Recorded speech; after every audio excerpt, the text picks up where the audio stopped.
Hello friends, आज मैं आपको बताऊंगा कि यदि आपकी जो बकरियां हैं उसको पहले यदि दस्त हुआ और उसके बाद में दस्त होने के बाद में उन बकरियों का टेम्परेचर डाउन हो गया, टेम्परेचर डाउन होने के बाद में बकरी बैठ गई और उसके बाद में क्रिटिकल स्टेज में चले गई, तो उस तरह के केस में हमें क्या इलाज करना चाहिए। क्योंकि बहुत इस तरह जो भेड़ पालक हैं, बकरी पालक हैं, उनकी बकरियों में अभी इस तरह के केस देखने को मिल रहे हैं। तो यदि आप पहले ही संभल जाएंगे तो आपकी बकरियों में दिक्कत देखने को नहीं मिलेगी। कि क्या होता है कि बकरियों को जैसे दस्त होना स्टार्ट हो गया, बकरियों के दस्त नहीं रुक रहे, यदि आपने दस्त का ट्रीटमेंट नहीं करवाया, उसी तरह से आपकी बकरियों का टेम्परेचर है वह डाउन हो गया, यानी temperature 100 degree Fahrenheit, 99 degree Fahrenheit इस तरह से चला गया। साथ में बकरियां बाद में खड़ी नहीं हो पा रही हैं, तो इसके लिए क्या करना चाहिए, क्या देना चाहिए, आज की वीडियो के अंदर मैं आपको पूरी डिटेल से बताऊंगा। तो जितने भी जो मेरे जो फ्रेंड्स हैं, जो जितने भी आपकी बकरियां हैं या जो भेड़ हैं, उनके बारे में यदि आप जितने भी जो गोट फार्मिंग वाले हैं, इस चैनल पर भी नए आए हैं या पहली बार जुड़े हैं तो पहली बार चैनल को सब्सक्राइब कर लें, साथ में बेल आइकन और ऑल बड़ा ऑप्शन दबाएं। आपको पता है कि इस चैनल पर सही, सटीक और साइंटिफिक मेथड से आपको जानकारी दी जाती है। रही बात, ये चैनल आप लोगों का चैनल है, जो कि यदि कमेंट्स करते हैं उसी के अनुरूप ही आपको वीडियो दी जाती है। और जो मौसमी बीमारी होती है उनके ऊपर सबसे पहले इस विजेंद्र जो गोट केयर है, इस चैनल पर ही आपको वीडियो दी जाती है। और आपके बकरियों में किसी भी तरह का कोई नुकसान न करें वही आपको बताया जाता है। तो लाइक ज़रूर किया करें आपको जितनी जो मैं वीडियो बनाता हूं उसको।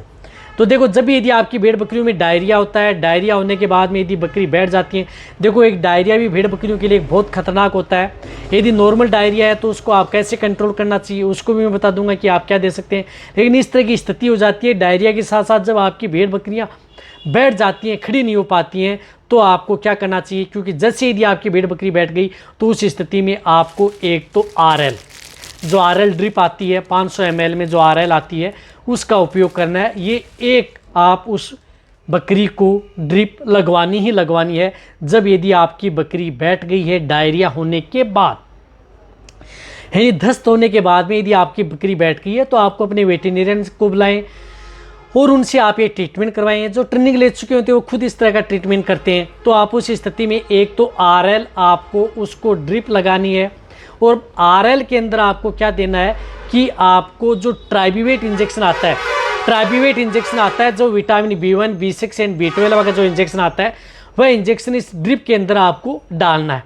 तो वह इंजेक्शन आपको 2 से 3 ml, यानी 2 से 3 ml RL के अंदर आपको वह इंजेक्शन डाल देना है। बहुत अच्छा रिजल्ट आपको देखने को मिलेगा। तो ये इंजेक्शन यदि आप डाल देंगे, ट्राइब्यूवेट इंजेक्शन, इससे क्या होता है कि आपकी बकरियों में जो किसी भी तरह की विटामिन डिफिशिएंसी है, जो बकरी कमज़ोर आ गई है, वीकनेस हो गई है डायरिया दस्त की वजह से, जिसका टेम्परेचर डाउन हो गया है उसकी वजह से बैठ गई हैं, तो ये बहुत अच्छा रिजल्ट देगा। तो आपको RL उसके साथ एक ट्राइब्यूवेट इंजेक्शन, आपको ऐसा नहीं कि बहुत ज़्यादा इंजेक्शन, उस स्थिति में आप अपनी बकरियों को लगाने हैं। इसी के साथ साथ आपको एक इंजेक्शन, उसको CPM इंजेक्शन भी आप उपयोग कर सकते हैं। CPM इंजेक्शन के तौर पर जिस प्रकार से जीत इंजेक्शन आता है, वह इंजेक्शन भी उसे 2 ml इंट्रामस्कुलर, यानी क्लोरफेनेरमाइन मेलेट का जो इंजेक्शन आता है, वह इंजेक्शन उसे 2 ml आप उसे लगवा देना चाहिए। जो ये ट्रीटमेंट बता रहा हूँ, ये ट्रीटमेंट से आपकी बकरियाँ प्रेग्नेंट हैं, नॉन है, सभी तरह की भेड़ बकरियों के लिए सेफ ट्रीटमेंट है। तो एक CPM इंजेक्शन भी आप उसे 2 ml आप अपनी भेड़ बकरियों को लगा दें। इनके साथ साथ क्या होता है कि जो भेड़ बकरियों का टेम्परेचर बहुत जो लो चला जाता है, तो वहाँ पर आप एक कैल्शियम का इंजेक्शन भी लगा सकते हैं। जिस तरह से कैल्शियम का इंजेक्शन आता है वह भी आप ले सकते हैं। जिस प्रकार से कालविट 12 इंजेक्शन आता है उसका भी उपयोग कर सकते हैं, या जिस प्रकार कैल्शियम मस्ट इंजेक्शन आता है उसका भी आप उपयोग कर सकते हैं। तो एक कैल्शियम का इंजेक्शन भी आप उसे 3 ml से लेकर के 4 ml ओनली ऑन इंट्रामस्कुलर, आपको एक कैल्शियम का इंजेक्शन भी अपनी बकरियों में लगवा देना है। इससे क्या होता है कि आपकी बकरियां कमज़ोर हो चुकी हैं, जो बैठ नहीं पा रही हैं, खड़ी नहीं हो पा रही हैं, इनकी सभी समस्याओं का समाधान कई बार तो क्या होता है कि एक ट्रीटमेंट करते हैं, जैसे आपने एक ट्रीटमेंट किया उसी से ही आपकी भेड़ बकरियों को आराम मिल जाता है। लेकिन फिर भी नहीं मिलता है तो आपको दूसरे दिन भी यही सेम टू सेम ट्रीटमेंट आपको करवाना है। एक RL लगवानी है, उसके अंदर एक ट्राइब्यूवेट डलाना है, साथ में आपको एक उसे CPM इंजेक्शन इंट्रामस्कुलर और एक कैल्शियम का इंजेक्शन इंट्रामस्कुलर मांस में लगाना है। मैं कह रहा हूँ कि आपकी बकरियाँ तुरंत खड़ी हो जाएंगी और बकरियों की कमज़ोरी है वह भी दूर हो जाएगी।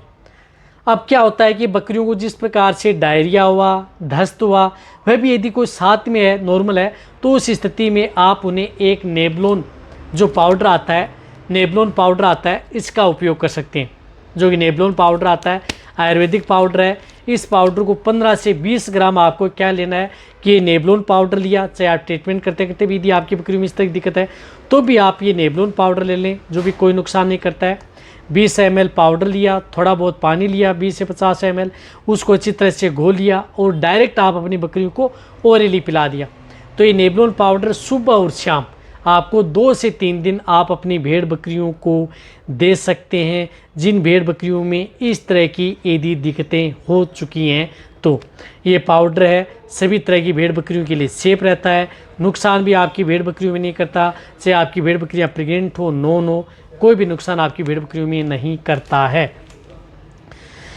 तो आपको ये एक पाउडर देना है। इसी के साथ साथ आपने अभी तक भी यदि उनकी डिवर्मिंग नहीं कराई है, यदि पेट के कीड़े मारने की दवा नहीं दी है, या बहुत इस तरह जो भेड़ पालक है, बकरी पालक भूल जाते हैं कि मैंने की नहीं है, भी 25 दिन हो गया, 1 महीना, 1.5 महीना, 2 महीना, कई बार इस तरह की दिक्कत हो जाती है, तो उसकी वजह से भी हो सकता है। तो इसमें आप सिर्फ आपको एक सेफ टेबलेट देनी है, जो कि कोई भी आपकी भेड़ बकरियों को दिक्कत न करे। क्योंकि कई बार इस तरह की होती है कि भेड़ बकरियाँ जब बैठ जाती हैं, टेम्परेचर भी डाउन हो जाता है, उसमें यदि आप अदर साल्ट के यदि कुछ इस तरह की टेबलेट देते हैं, उसकी वजह से बकरियां कई बार स्ट्रेस में आ जाती हैं, वो तुरंत रिकवरी नहीं दे पाती हैं। तो सेफ टेबलेट जिस प्रकार से पेनाक्यूर आती है, 150 mg की टेबलेट आती है, जिसके अंदर साल्ट आता है फेनमिंडाजोल, जो कि सेफ टेबलेट आती है। तो ये एक टेबलेट आपकी भेड़ बकरियाँ जो अडल्ट है, जिस तरह से उनमें आपको ये एक टेबलेट है वह आपको दे देनी चाहिए। ये भी सेफ रहती है, चाहे आपकी बकरी प्रेग्नेंट हो या नहीं हो, तो उन बकरियों में आप ये एक टेबलेट भी दे सकते हैं। इससे क्या होता है कि आपकी भेड़ बकरियों में किसी भी तरह का जो डायरिया है, जो इस तरह की स्थिति में हुआ है, अकेला डायरिया होता है, यदि आपकी भेड़ बकरी में अकेला डायरिया है तो उस स्थिति में भी आपको अलग ट्रीटमेंट करना आता है। वो मेरे चैनल पे वीडियो बनी हुई है। और जो भेड़ बकरियों में इस तरह का डायरिया होता है और उसके बाद में आपकी भेड़ बकरी में इस तरह की दिक्कतें देखने को मिलती है, तो उस स्थिति में आप जो मैंने ट्रीटमेंट बताया, ये ट्रीटमेंट करेंगे तभी आपकी भेड़ बकरियाँ ठीक हो पाएंगी। लेकिन ये ट्रीटमेंट आप अपने नज़दीक वेटरनरियन हैं, उनसे ही आप ये ट्रीटमेंट करवाएं, या जो ट्रेनिंग ले चुके हैं उन्हें ट्रीटमेंट करना आता है तो वो ट्रीटमेंट भी कर सकते हैं, जो बहुत इस तरह की जो गोट फार्मिंग है वह करते भी हैं। तो जो आपको रही बात, जब ये डायरिया दस्त हो जाता है तो उस स्थिति में जो मैंने नेबलोन पाउडर बताया, जो ये टेबलेट बताई है, वह किसी भी तरह का केस हो जाता है, उसमें भी आप ये सपोर्ट थेरेपी के तौर पर ये जो पेनाक्यूर टेबलेट और जो नेबलोन पाउडर है, वह सभी तरह के केस में डायरिया दस्त हो जाए बकरियों में तो आप उपयोग कर सकते हैं। सभी में आपको बहुत ही अच्छा रिजल्ट देखने को मिलता है। लंबा समय हो जाता है तो जो मैंने आपको ड्रिप का उपयोग बताया, ऐसे आपको करना है। तो ये वीडियो जितना हो सकता है भेड़ पालक हैं, बकरी पालक हैं, उनके साथ शेयर कर दें। इसी तरह की नॉलेज वीडियो आपको चैनल पर ऐसे ही मिलती रहेंगी। इसी तरह से आप मेरी वीडियो देखते रहें और ये ट्रीटमेंट सभी तरह के सेफ है। इसी तरह से थैंक्स, धन्यवाद।